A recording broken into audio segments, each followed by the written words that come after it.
अस्सलाम वालेकुम। परवीन की रसोई में आप सभी का इस्तकबाल है। आज हमने ब्रेड का बनाया है कुछ मीठा, जिसे आप ब्रेड डेजर्ट बोल दीजिए या फिर ब्रेड कस्टर्ड बोल सकते हैं। रमज़ान में जब कुछ मीठा खाने का मन करे तो आप इसे 15 से 20 मिनट में तैयार कर सकते हैं। दिखने में रसमलाई की तरह लगने वाली ये मिठाई रसमलाई से कम नहीं है और आपके घर में कोई भी पार्टी हो तो आप इस डेजर्ट को बना सकते हैं। चलिए शुरू करते हैं ब्रेड कस्टर्ड या ब्रेड डेजर्ट को बनाना। ब्रेड डेजर्ट बनाने के लिए कढ़ाई में हम 1 लीटर दूध डालेंगे और ये दूध हमने फुल फैट लिया है। फुल फैट दूध इसलिए लेते हैं क्योंकि यह दूध जल्दी गाढ़ा हो जाता है। दूध गर्म हो उससे पहले हम आधा कप दूध एक कटोरे में निकालेंगे। दूध को बीच बीच में चलाते रहे जिससे कि दूध तले में लगे ना। अब इस कटोरी में हमने आधा कप दूध निकाला था, इसमें हम 3 टेबल स्पून कस्टर्ड डालेंगे। हमेशा इस बात को ध्यान में रखें कि जब भी आपको दूध में कस्टर्ड घोलना तो दूध हमेशा ठंडा लें। गर्म दूध में कस्टर्ड डालने से कस्टर्ड अच्छे से घुलता नहीं है, गांठें रह जाती है और इस घोल में कोई लम्स नहीं रहने चाहिए। देखिए कस्टर्ड दूध में अच्छे से घुल गया है, तो इस कटोरी को हम अभी साइड में रख देते हैं। दूध में भी उबाल आ गया है तो गैस की फ्लेम को हम लो कर देंगे।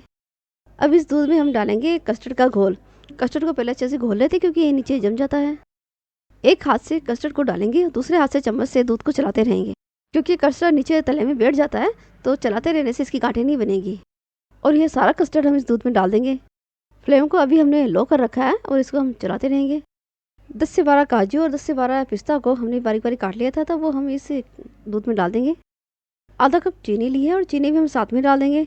चीनी को इस दूध में अच्छे से मिक्स करेंगे और लो टू मीडियम फ्लेम पर इस कस्टर्ड को हम गाढ़ा होने तक पकाएंगे। लो टू मीडियम फ्लेम पर इस कस्टर्ड वाले दूध को पकते हुए 5-6 मिनट हो गए हैं और इसमें अच्छे से उबाल भी आ रहा है। और देखिए ये गाढ़ा भी हो गया है, तो हमें इसे बहुत ज़्यादा गाढ़ा नहीं करना है क्योंकि ये कस्टर्ड वाला दूध ठंडा होने के बाद और भी ज़्यादा गाढ़ा हो जाता है। गैस की फ्लेम को हम बंद कर देंगे और इसे अच्छे से ठंडा होने देते हैं। अब हम एक कटोरे में आधा कप मलाई डालेंगे। ये हमने घर की निकली हुई फ्रेश मलाई ली है। आप जब भी मलाई लें ताज़ा लें, 2-3 दिन की निकली हुई मलाई ना लें। इस मलाई में हम 2 टेबल स्पून पीसी हुई चीनी डालेंगे। चीनी को मलाई में अच्छे से मिक्स करेंगे और यदि आपके पास ये घर की मलाई ना हो तो आप फ्रेश क्रीम भी ले सकते हैं। अब हम ब्रेड लेंगे। मैंने 16 पीस ब्रेड के लिए हैं।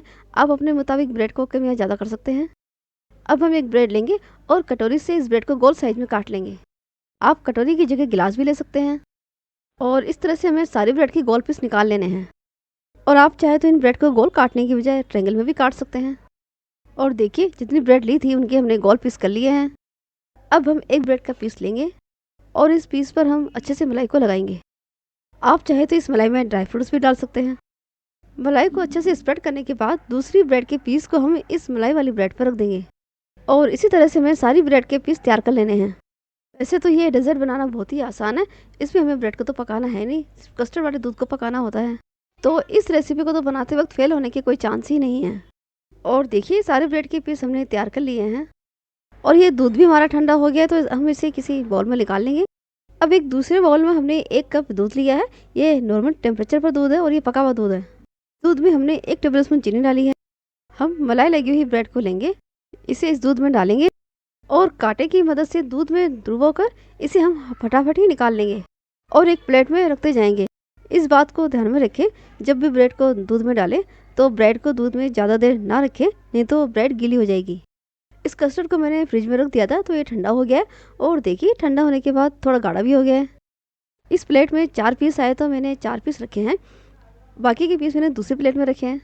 और कस्टर्ड को हम इन ब्रेड पर डालेंगे। कस्टर्ड का घोल हमें इतना डालना है कि ब्रेड हमारे अच्छे से भीग जाए। इस डेजर्ट को हम पिस्ता और बादाम से डेकोरेट करेंगे। मेरी कटोरी थोड़े बड़े साइज की थी तो मेरे ब्रेड के पीस भी थोड़े बड़े साइज के हैं और देखने में तो ये डेजर्ट एकदम रसमलाई जैसी दिख रही है। आप इसे कटोरी में भी बना सकते हैं। कटोरी में ब्रेड का पीस रखिए और उस पर अच्छे से कस्टर्ड डालें और इसे भी बादाम और पिस्ता से डेकोरेट करेंगे। फ्रिज में रखकर आप इस ब्रेड डेजर्ट को खाएं। खाने में बहुत ही ज़्यादा लजीज लगती है। घर में कोई पार्टी हो या फिर बर्थडे हो तो आप इस डेजर्ट को बना सकते हैं और जब कोई एक बार ये डेजर्ट खा लेगा तो बार बार खाने की डिमांड करेगा। आई होप आपको मेरी ये रेसिपी पसंद आए और आपको मेरी ये रेसिपी पसंद आती है तो इसे लाइक और शेयर ज़रूर करें और मेरे चैनल को सब्सक्राइब करना ना भूलें।